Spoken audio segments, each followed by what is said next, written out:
Hi guys, welcome back to Infinite Possibilities, the podcast where we explore the lives of amazing people, their choices, challenges and opportunities. And today I have a very special guest, Khoi. Hey guys. Hello. Thank you so much for being here. You're all good. Appreciate it. Thank you. Yeah. And so Khoi, what do you do? What's your job?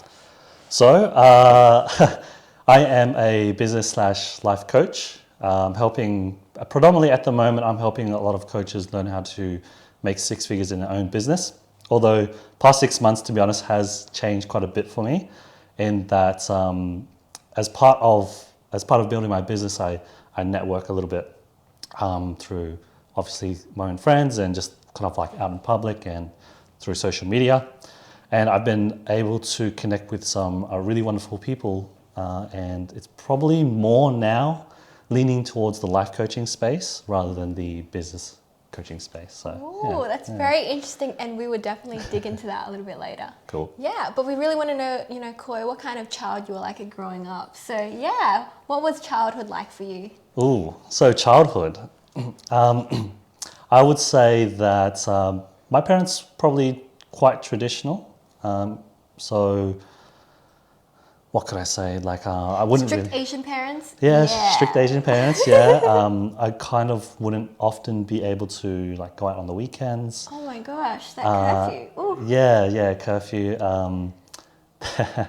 It's funny. My parents were a little bit like, oh, I shouldn't hang out with girls, sort of thing. Yeah. I went to an all-boys school from year 8 to 10, and then Very good. for some reason they sent me to a co-ed school for years 11, 12, but that was because it was like 5-minute drive away from home or something like that. So convenient. I think convenience was the number one thing in the end. So I can imagine when you're younger, they're like just focus on studies, no girls, that kind of thing. Yeah, well, in terms of study, I was forced to study.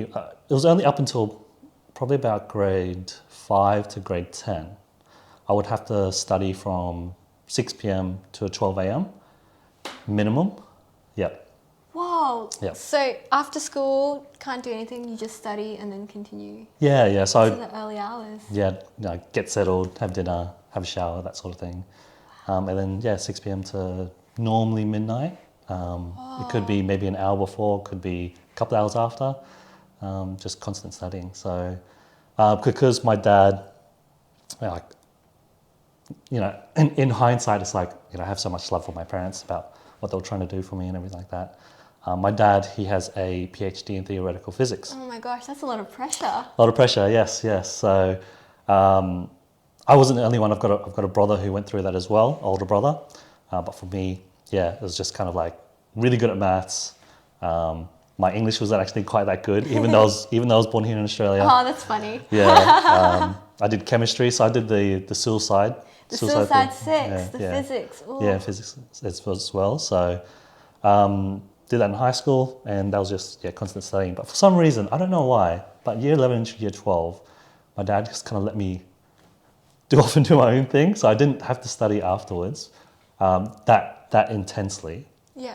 But I think the damage, so to speak, had already been done. So in terms of my learning. Yeah. So does that mean that like a lot of people, when they have really strict Asian parents, they like really hate study, and that's the kind of sort of like, you hate learning, you hate reading. Does it sort of have that impact on you? Well, coming from the coaching space, I know that people can take it a certain different way. So particularly for me, yes, I did take it that way, where I didn't like learning. Yeah. And it definitely showed when I went to uni. So, it started off really well, wanting to socialize, and then as the years, went by, you could see my grades going less and less, because I was studying less and less and just not enjoying it much. So I did medical science in uni. So I was doing pre-med, planning to do med. Oh no, one of those kids. One of those kids. And then final year, I decided, you know what, I don't want to do it. Oh. And ended up, finishing up uni. And then I was like, nah, I'm going to move out of home, and kind of ran away from home. And didn't talk to my parents for a little while. I would say probably a good 6 months I didn't talk to them, because it's like... Yeah, the tension. But then I started reintroducing myself back to my parents, like seeing them once a week and just being around, basically. Yeah. Oh, that's cool. So did you finish uni? End up finishing uni? Yeah, did. Yeah. Oh, and what was your degree again? So medical science pathology. Oh, Yeah. pathology. Oh, okay. And how was the whole running away from home? Was it very difficult? Was it just like in a minute spur, the rebellious kid kind of thing? The rebellious kid, actually, I don't think I did it straight away. I think it took me a few months. I really honestly can't remember, so long ago now. Yeah. But it was kind of just like, picked up my things, didn't say anything and left. Yeah. Yeah. Wow, very dramatic, Khoi. I wasn't expecting that. Melodramatic, yeah, I'm quite melodramatic. Yeah. Yeah. And then, so how was life after uni? Life after uni, so I was still kind of finding myself. Probably never found myself for a good few years. Yeah. I was working at a bottle shop at the time. Casually, I was learning to socialize because I didn't feel like I knew how to socialize at that point in time in my life. Yeah. So at that time, I really thought it was drinking and going clubbing, and Yeah. so every weekend I was just trying to connect with people and meet new friends for about a good 6 months, 12 months, and then I finally found a full-time job in a call center in advertising. So that's interesting because even though you studied something sort of like medically and then you went into like working for like call centers, so were you trying to look for something related to what you studied at uni, or you're like, nah, I don't like this? Cool. So transition period. Good question. So the transition with this, I think at this point in time in my life, I was thinking, if I found a job in my field, it would just be lab work. To be honest, it would just be a lab technician. Yeah, boring. And here in Australia, in Brisbane, at that time, I think you'd be like 45,000 or something like that. And then every year you'd get a pay increase, but then you'd be capped at about 60,000 or something. Yeah. So that didn't entice me at all. Yeah. And for some reason, I can't remember who I spoke to. I don't know if I was reading something. I'm sure it was something I was reading. They said that sales was the way to earn the best amount of money, but also what I took from it was learning how to socialize with people. So I actually practiced a lot of my social skills through sales, call center work, and just like testing things out with people. So Yeah, that's interesting. And so what was it that excited you about sales? Was it just like, it's kind of like a game and it has like no upper limit, and like, I guess sales, some people, they like make it really well, right? They're like top of their profession, they make X amount of money, or they can't make a living. So did you sort of see that as an adventure kind of thing? The two extremes that were possible? Yeah, definitely. So with the sales side of things, being able to, the idea of commissions. So if anyone's thinking about sales, right, there's commissions and bonus. Bonus is capped, commissions is uncapped. You really want to aim for that uncapped sort of lifestyle if you want to go down the sales route. Unfortunately, the business that I joined did have a capped structure. Oh no. Little did I know at the time, unfortunately. Yeah, in young hindsight, and naive. So when I was learning, it was like learning about sales. Yeah, it was like a commission structure, earning a lot of money, and eventually I did find a job that allowed me to kind of have that life and experience what it was to have a uncapped bonus structure, so to speak. Yeah. Oh, that's cool. And I'm kind of curious to why you studied that sort of medical stuff to begin with. Was it like just that Asian upbringing? Just the Asian upbringing. Yeah, like I did. So again, for people who don't know, there's UMAT, which is the test before, like undergraduate test, or the postgraduate test is or the GAMSAT, right? So I sat GAMSAT with that. Good level. Probably would have gotten an interview with it. Like that's kind of where I'm at. And I was just like, I don't want it. Yeah. I really didn't want to do it. So it's purely just for my parents at the time. Yeah. So did you like go through most of your uni degree sort of hating what you were learning? I actually don't remember too much about studying, so to speak, until like my final year, because the final year was the toughest. I remember there was one unit where no multiple choice. It literally you just have to write everything out. Oh no! And you get 10 questions. Can't fake it. Can't fake it. So mid-semester was 5 questions. End of semester was 5 questions. That's it. And you have to tell the story. So that was one that I had to like study really hard for, because it just didn't make sense to me. Yeah. Fair enough, we've all been there. Yeah. Tell me more about the socializing. So what kind of, like, in terms of personality, what kind of child were you like growing up? And then like maybe what were the sort of struggles with socializing? Were you very shy and introverted, or? Yeah, so, oh man, I've got like little stories to tell. Oh yes, this is what this podcast is about. So I remember this really, I don't know, this story has stuck with me, and I don't know why. But I remember that my mum said to me that, I think the priest at the time, so I was raised Catholic. Yeah. Finishing school, the priest was coming over, and I just remember this moment of the priest going, "Oh, Khoi's so quiet now."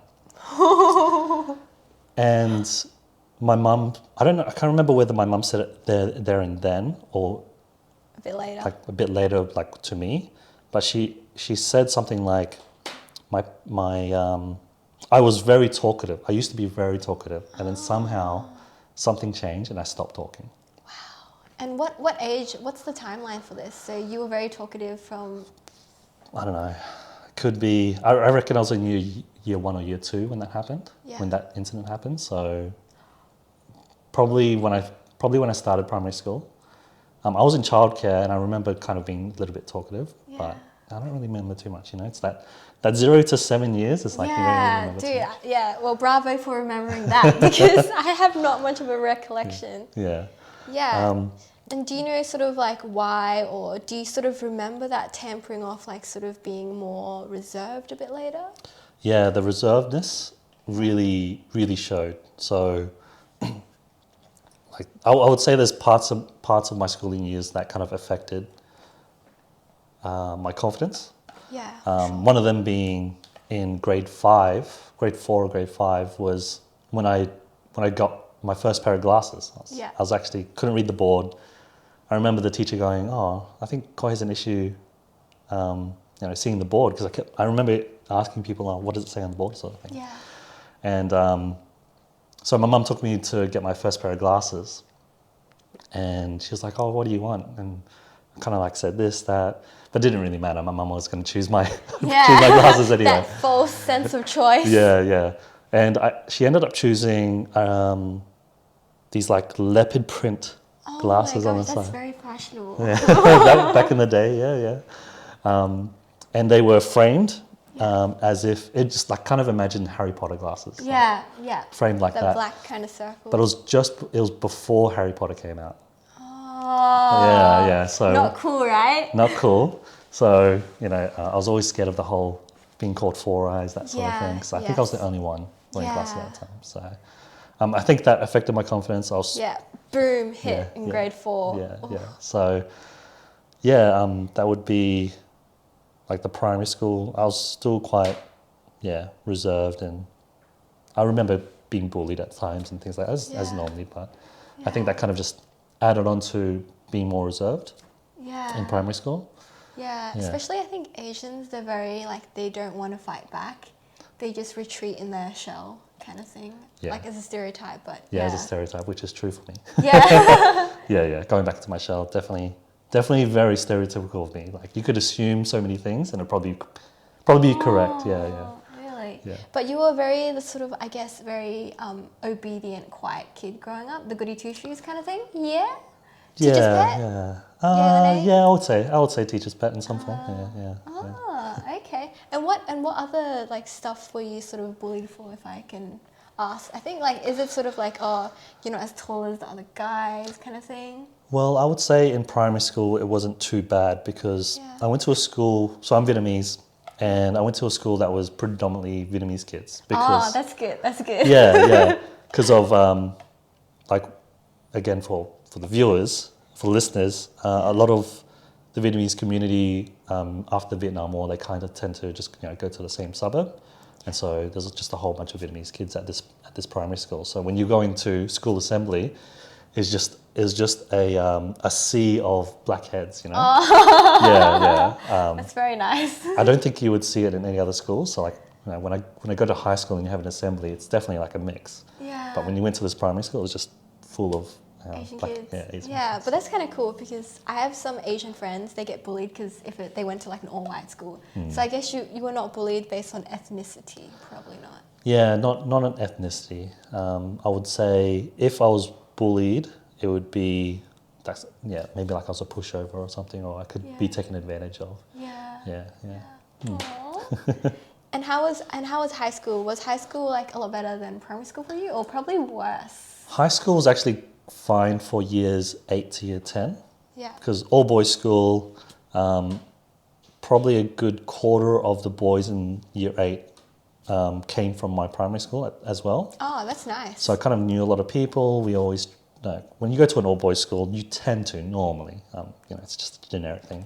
Normally, you connect quite fast together, and being this school was quite small as well, so you wouldn't really have your cliques. You wouldn't have your So if you did have your cliques, if someone was to walk into that clique, you'd be cool with it. You just start chatting. Oh, that's unheard of. That's actually quite nice. Yeah, Really small kind of community vibes. Definitely. So I was lucky to have that, but then my parents decided to send me to a school closer to home, and that was definitely when I went even further back into my shell, because one was like, don't know how to talk to girls like at all, don't know how to interact with them, and two, just like a new environment that I didn't know anyone at all. I think I knew one person who started the school the same time as well, and we were both outcasts. We were both very unique individuals that didn't fit in with the vibe of the culture. Although it was a little bit funny as well that when I did go to the school thought I was an international student. Oh, no. So I went to the ESL, English Special Learning. That's so funny.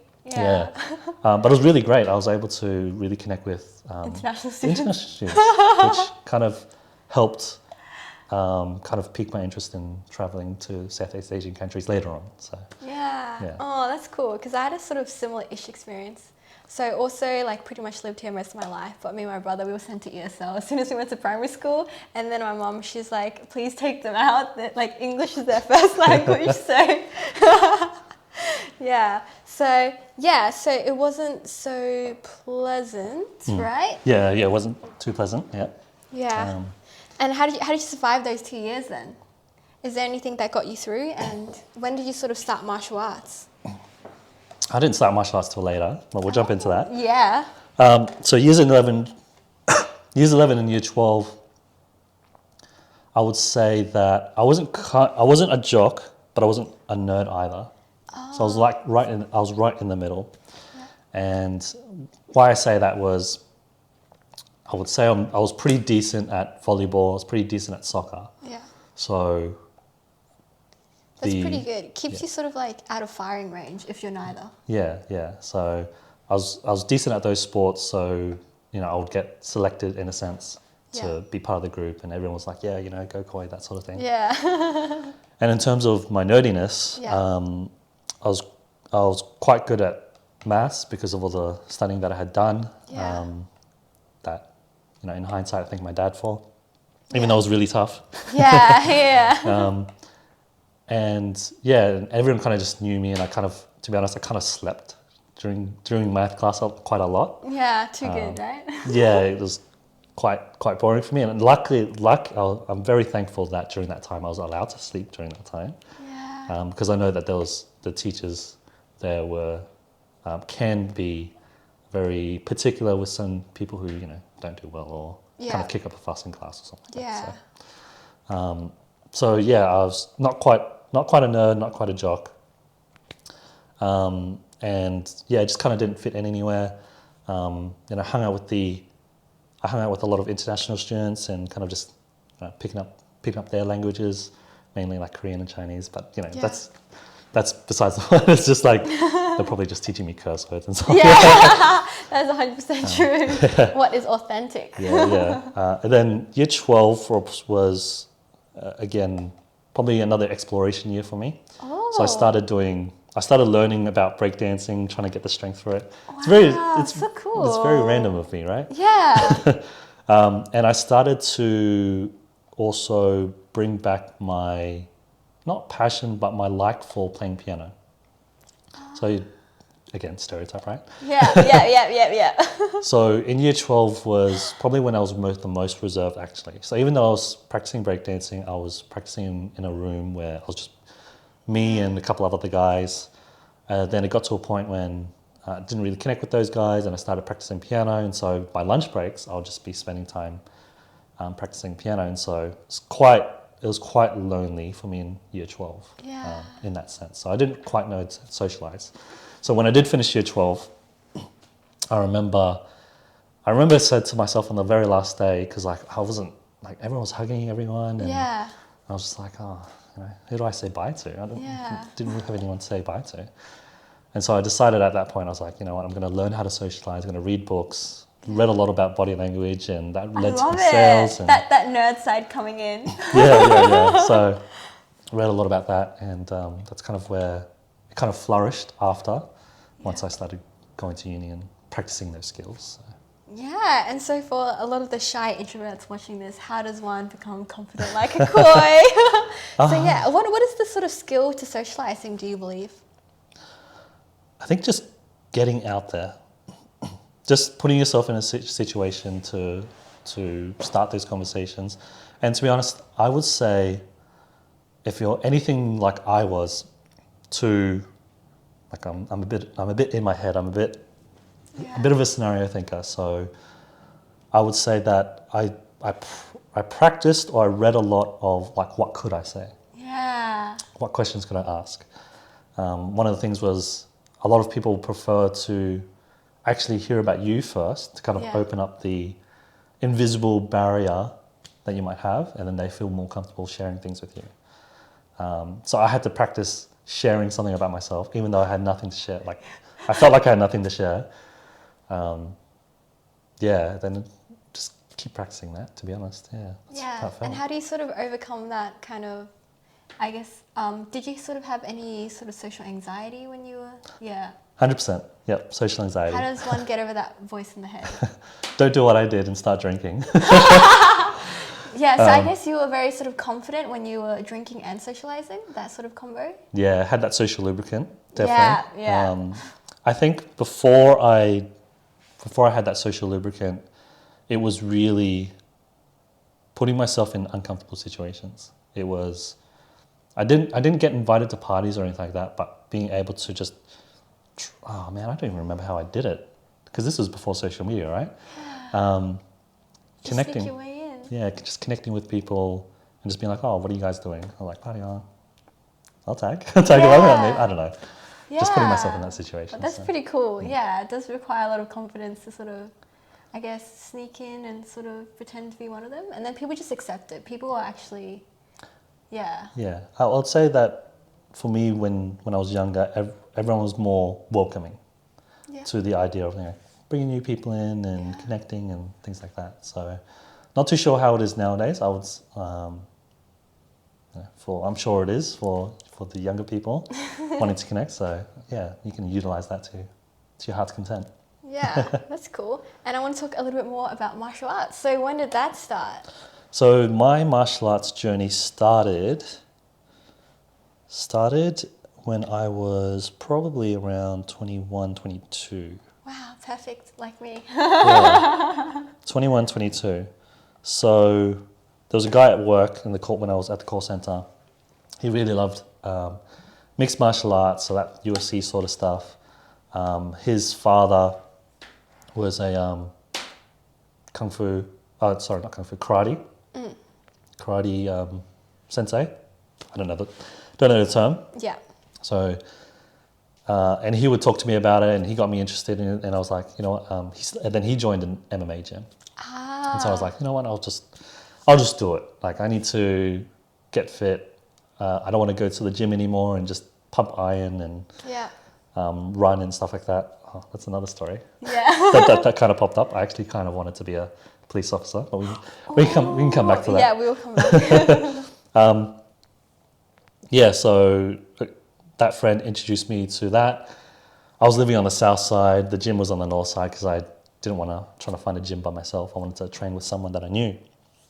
And so That one there was first class at 6 a.m.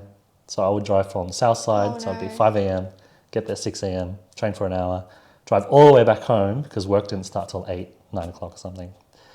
Go all the way home, have a shower, go back to work, go back to the north side, train for another 2 or 3 hours, and then go home. So that was kind of my life for about 6 months. Every day. Yeah, Monday to Friday. Wow, that's a lot of commitment. Yeah. And then, so I really enjoyed that. I really enjoyed the jiu-jitsu part of MMA more so than striking. And so I kind of just developed a passion, some sort of like being able to be fit, be able to defend myself, being more confident in myself, being more secure. I think confidence was probably the I was waiting for that bit. Yeah. Because a lot of people, they're pretty like shy, but then martial arts does give them a lot of confidence, even like some physical confidence, just the way you walk and the way you sort of present yourself. Yeah, definitely. Yeah, and tell me more about what exactly is mixed martial arts for the people that are not too familiar. Cool. Mixed martial arts, it depends on, again, who you speak to, but my understanding is that you're putting different styles of martial arts or kung fu or whatever term it is in your local area, and just kind of mixing it together. So for me, I did Muay Thai and boxing as a stand-up striking, and then if you're in a fight and you get taken to the ground, well, you can't do Muay Thai and boxing, right? So that's where jiu-jitsu, Brazilian jiu-jitsu comes into play. So being well-versed, MMA is like being well-versed in different aspects of either fighting or self-defense. Depends on, again, who you speak to. Yeah, I guess the idea is really cool because it's kind of taking the best parts of each martial arts and try to combine them into its own form. Yeah, that's right. Yeah, okay. And then, so how long did you do mixed martial arts for? And then how was the rest of your career journey in martial arts? So it was probably a good 6 to 12 months. Unfortunately, probably about 6 months in, I popped out my left knee in jiu-jitsu. Oh. Yeah, so it's sensitive. Like I can't, I can do a lot of the work that I can normally do, but if I try to do jiu-jitsu now, I really worry about popping my left knee out. Wow, and how exactly did you pop it? I don't quite remember. I just remember that it popped out. It didn't. I don't feel like it dislocated, but I had to straighten my leg out to pop it back in because I remember it just kind of like that sound. I didn't go to a doctor. I should have went to a doctor. My gosh, Khoi. And so now I feel that there's this like tendon or muscle over the top where it shouldn't be. Yeah. And so it's not as secure in that knee socket as it should be. Maybe now is a good time to go to the doctor, do you reckon? Well, I did about 6 weeks later or 8 weeks later. He was like, oh, it's too late. I was like, oh, all right. Well, okay. Yeah, wow. So that sort of cut things short at 6 months and then... I did still try to, but then I focused more on the Muay Thai and boxing in the end. Really missed jiu-jitsu. Would go back to it. I did go back to it for a little bit, just kind of like self-training sort of thing. Yeah. But yeah, that in terms of like going to a gym and learning, that was probably my last little stint to learn from a professional. So I did take a few months here and there training with friends who did their own sort of thing or just kind of like practice jiu-jitsu, which is what I liked. But yeah, didn't do it for a long time until Wing Chun, Practical Wing Chun. So. Wow. And so when did you start Practical Wing Chun and why? So Practical Wing Chun, about 6 years ago, I think. I can't really remember the year, maybe 2016, I think. Yeah. Why did I start it? I would say probably a lot more security at the time. So actually, I haven't shared this with many people, right? This is a too good spicy. one. So I wasn't actually in the best place in terms of the company that I kept around me and the people that I had in my life at that time. It was not the best. It was not the best. And so I think at that time I wanted to do a martial art to bring back my confidence, to feel a bit safer. Haven't even told Sifu this, if he's going to listen to this. Hopefully not. Sifu, do not bring this up with Khoi. Yeah, it was actually to feel a lot safer. And I eventually did. One of the other things was Sifu Jack brought this up with me of my shyness. So apparently, You were still shy. I was still shy. Wow. Apparently, I was quite shy. Look at you doing a podcast. And one of the things that kind of reiterate that feeling was one of the people who used to train, they don't train anymore, but one of the people who used to train, they told me that they noticed that I just never spoke to anyone.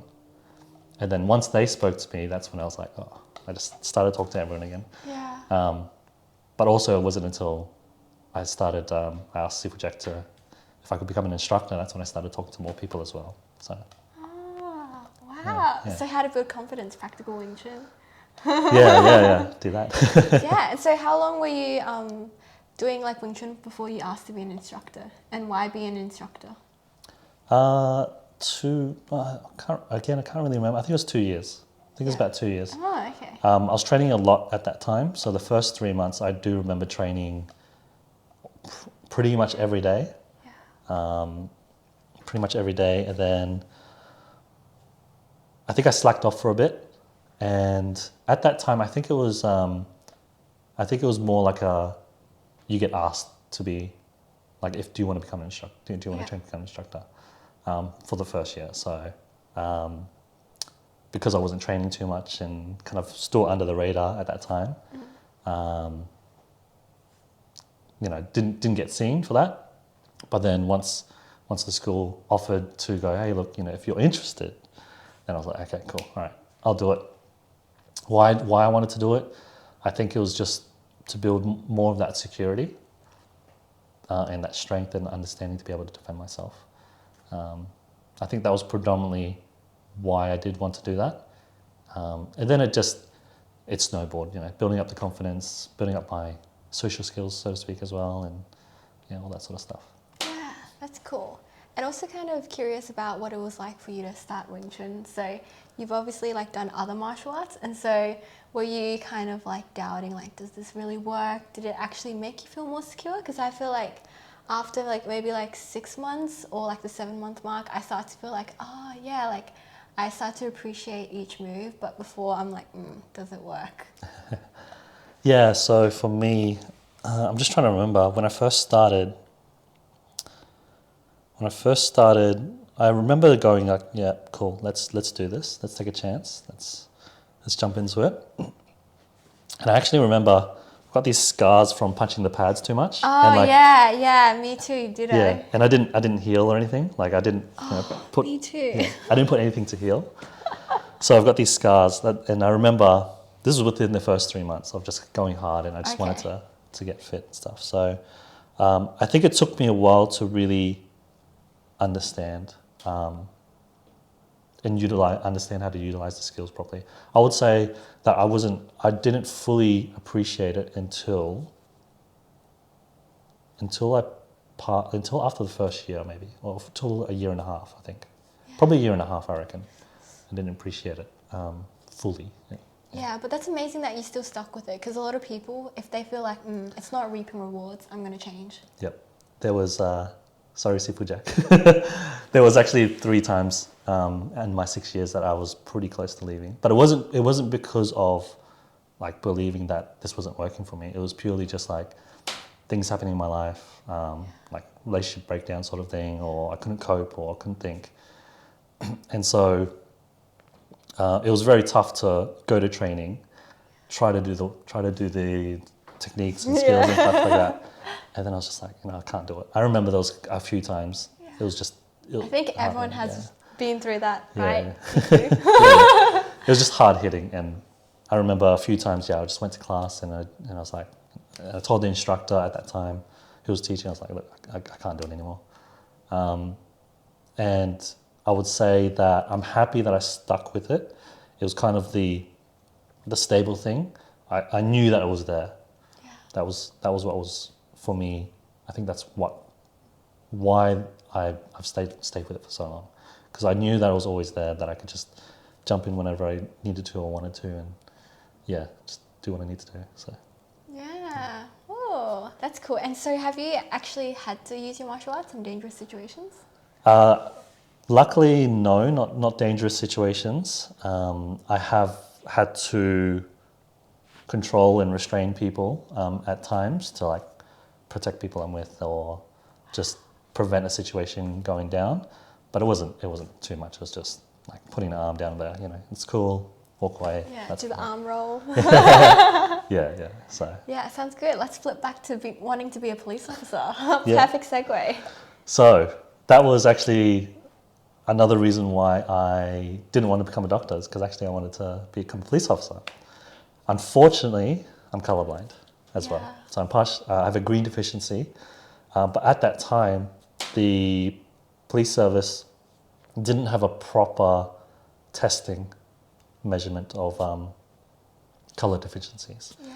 So I was just on that cusp of when they were testing it.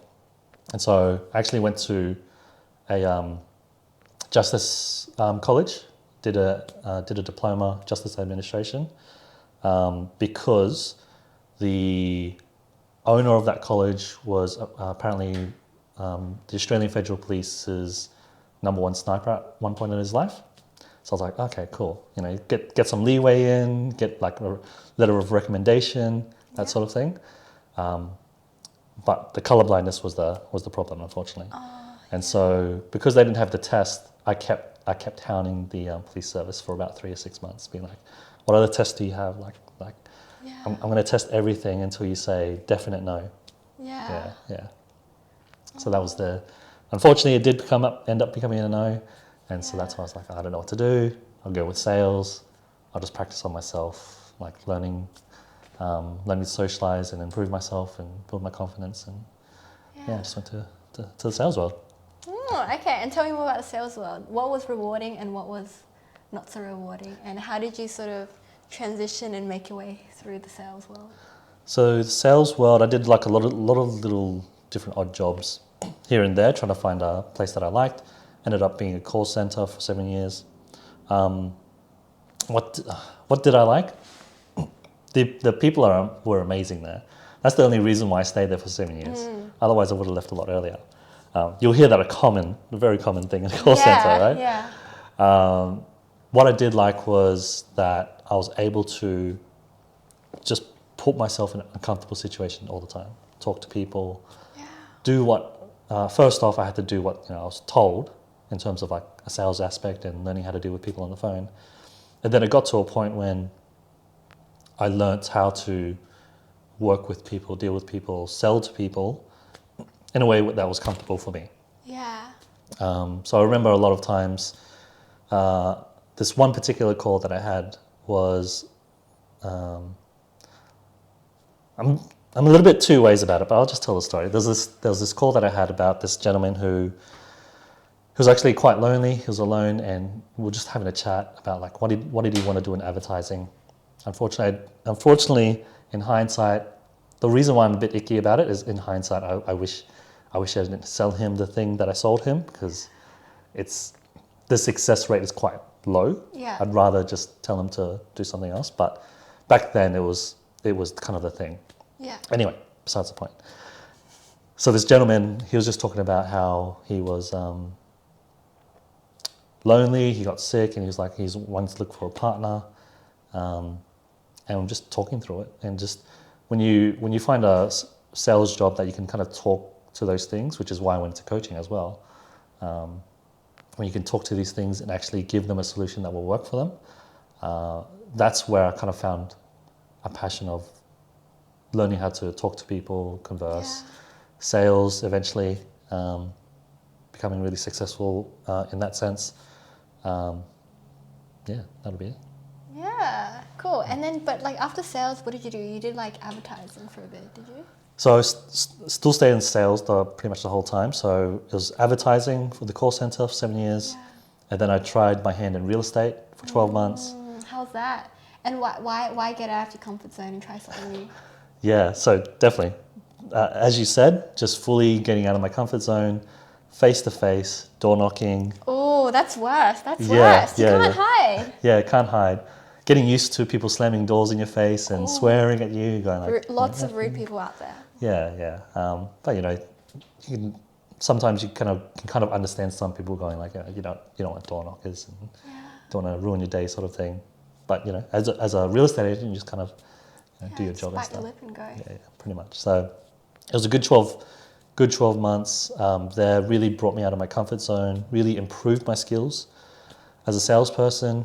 Unfortunately, had a personal thing that happened where I couldn't focus on the job, because for me, if I was to go back into real estate, I'd have to be switched on all the time, and I'm the person not to take holidays if I was in real estate. So I'm like, I couldn't stay switched on with the personal thing that happened. So I went back to advertising, selling advertising on billboards, and I think that had been my favorite job in my whole career so far.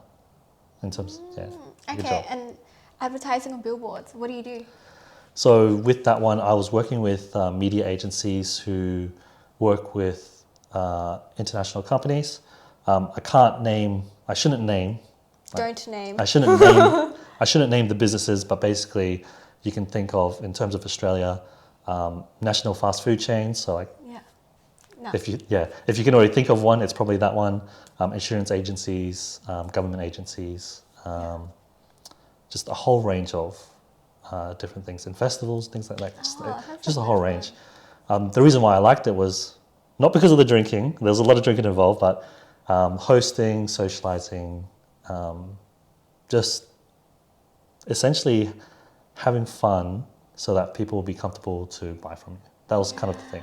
So the selling component in that aspect is a lot different to real estate. It's a lot different to call center.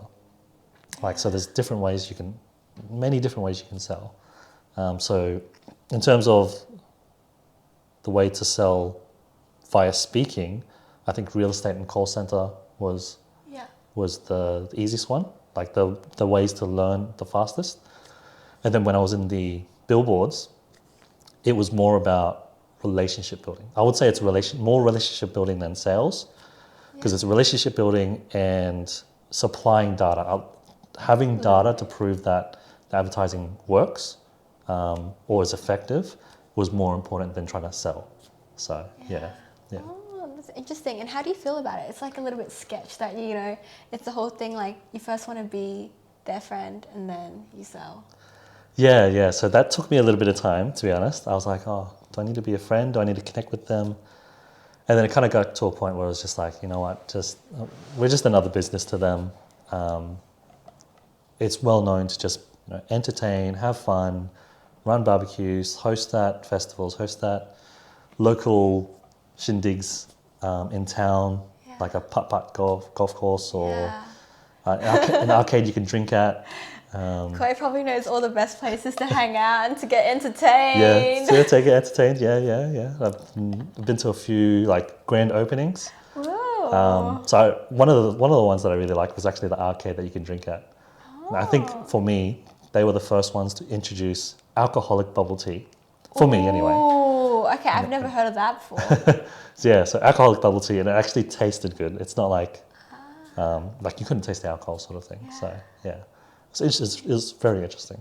Yeah, it's pretty interesting. Oh, cool. And then tell me how you got into coaching.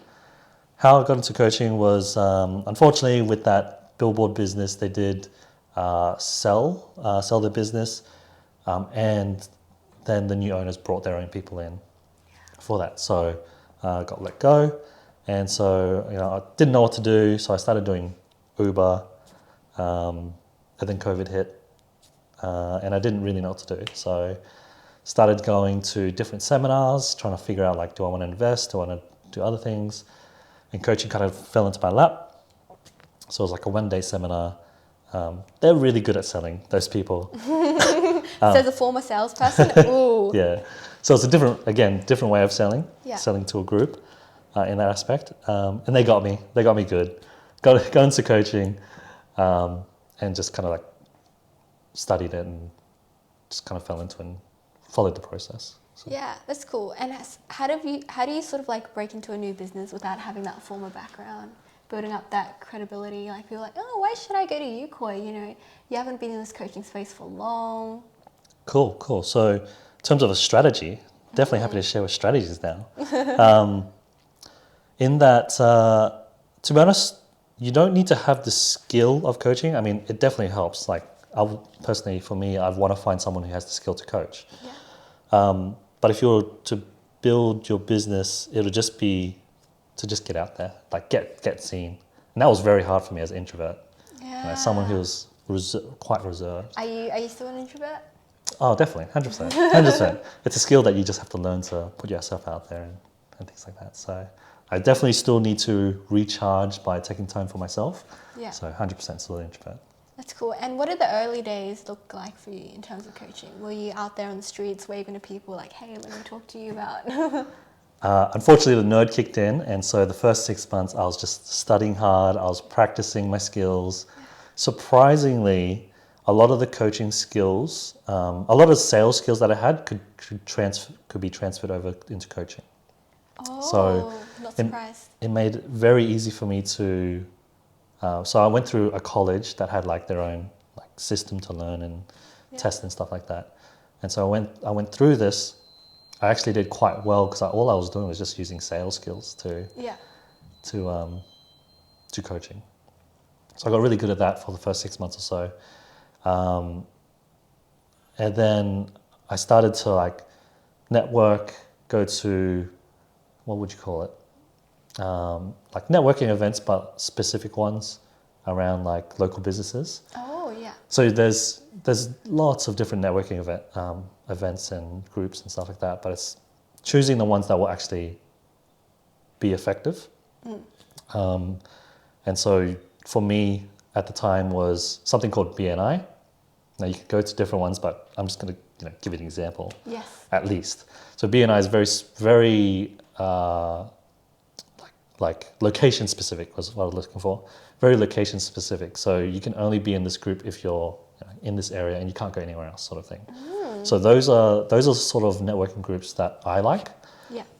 Rather than a networking group that simply says business. Yeah. It's just a business network, just something very generic. Because for me, I found that you didn't find people who wanted to do the work or wanted to connect. It was simply, for me, what I found was more of a socializing. Now you might get lucky. I know in Melbourne, there's a lot of good ones there that are just very generic, but very good. But based on your personal experiences. Yeah. So. Yeah, and then how was it sort of like finding your first client and sort of like maybe take us what kind of work you do for them?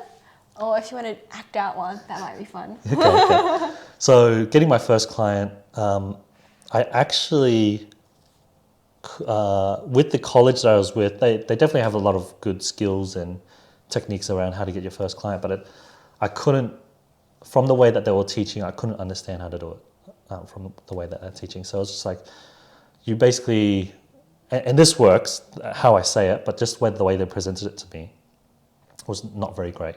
But basically how you would do it in terms of the coaching space is you would do pro bonos, like 3 sessions, 6 sessions, basically have like a proof of concept for your client. Yeah. Be like, oh, you can actually coach them. And once you prove that concept that they actually get a result and things like that, then it's like, okay, cool. It's kind of like going for a trial, right? Yes, going for a trial, yeah. So that's the easiest and the fastest way, but it is time consuming as well. Yeah. For a lot of people. So, for me, full-time working at that time, trying to build this coaching business as well, couldn't do it within a normal 9 to 5, had to do it in the evenings. So I made a lot of sacrifices in terms of like my personal life and my Kung Fu training as well. Yeah. Trying to get this business, not having weekends to myself. Yeah. So I was quite driven at that point in time to get my first client. And that honestly for me was the way. There's things that I could have done better in terms of putting myself out there, and one of them is social media. So you're pretty good at it now. Yeah. Now that I'm on the social media game, it's a lot easier now. So yeah. Yeah, and then so what kind of stuff do you do for them? So what kind of problems, I guess, do you get? Yeah. So this when I first started it, I was learning my life coaching skills. So I was learning how to coach people mainly through. I mainly got people who were going through tough times in life, kind of like a depression sort of thing. So just basically almost like a therapist, almost like a psychologist sort of thing at first. And then when they were ready to move on, that's when the coach comes out, and helping them understand what they want to do and make it clearer for them. So I was really just, it could have just been anything bad that was affecting their lives. And then it got to a point when I started taking on another mentor in coaching, and he was like, you know what, talk about sales, talk about business. And I was like, okay, cool. Because I had the proof from my previous sales jobs around teaching sales. So I started teaching sales. I didn't really want to teach sales, to be honest. I kind of wanted to teach the life coaching, but I was fully believing in my mentor at the time. Yeah. So I was teaching sales for a bit, teaching people how to utilize the skills and techniques and models. And I did that for maybe about a year or so. And then it's come back to life coaching. So I'm talking to people who are probably a little bit more well off, but they're not finding that fulfillment in their life now. So I'm coming back to the life coaching. Stuff. Yeah. And this is what I'm really enjoying now as well. So. Yeah, I guess it probably does feel more fulfilling to be a life coach than to be sort of a business coach. Definitely, especially if if that person does want to change.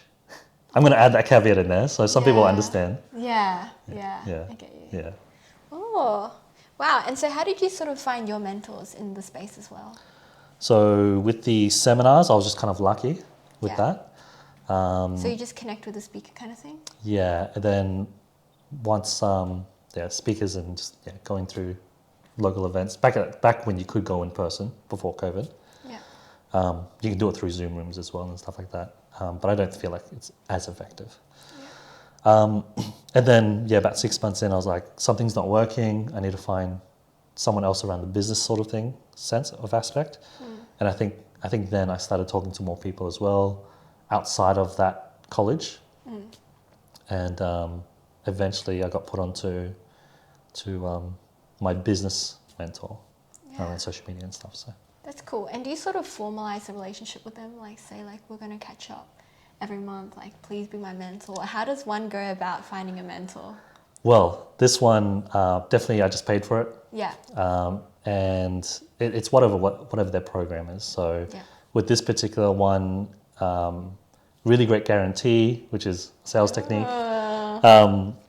And it's just like group coaching. So 2 group coaching sessions, a lot of boot camps, being fully enveloped in that environment.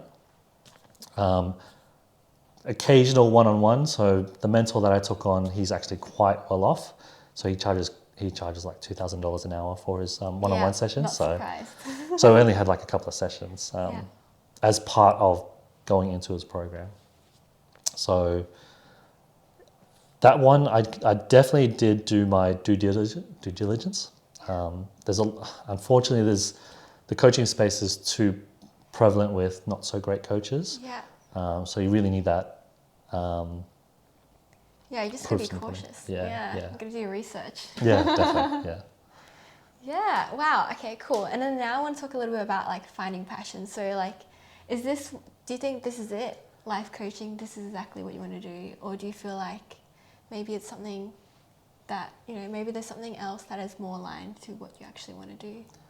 That one I'm still finding. Yes. That one I'm still finding. So I've been trying to figure that out. I mean, I tried following what my parents wanted, going down the medicine route. Started doing that. Started doing lab work, and I was like, nah, I'm good. Don't want to keep studying for the rest of my life. Yeah. Even though I'm studying coaching now. Yeah. Then I wanted to do something a bit more physical. Try to become a police officer. Can't do it. So I was like, I don't know what to do with my life. And then I fell into sales. It wasn't a passion or anything like that. Just got really good at that. And then now it's like I'm still trying to find what really is my passion. And I thought it was coaching. I really do enjoy helping people find what they want in life or just get the actions that they need to take. Yeah. But in terms of a business, it's not a passion. In terms of a business, I really do like to have the skill, and I really like that it's in my repertoire, and I really enjoy the clients that I have right now. Yeah, makes you a better friend in general. Yeah, 100%, 100%. So I really enjoy that, but in terms of the passion, I'm still trying to figure that out, and the only way that I know how is just kind of getting out there and experiencing it and making mistakes, basically. Yeah. Oh, that's rough. Yeah. But it pays off in the end. Yeah. So, a final few questions. So, Khoi, what do you think the meaning of life is, in your opinion? Oh, that's a big question, and Yeah. I'm going to first add a caveat in terms of like the meaning of life. And no one's asked me that question. Good question, Karen. Ooh, wow. So, in the coaching world, there's this, and it can be NLP. Like we have to understand that everyone has their own map of the world, like understanding of the world, their own experiences, and so, for me, I'm specifically saying that, like the meaning of the life for me is finding the values that you want to live to. So I'm a bit of a nihilist, and nihilism meaning that there's no meaning to things in our life except for the meaning that we give it. Yeah, I 100% agree with that. Yeah. It's just like assigned value. Yes.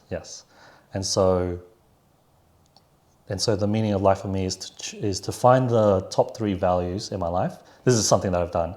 Is like list out 10, 20 values that you have, and then find out your top 3, and then live by them as much as you can.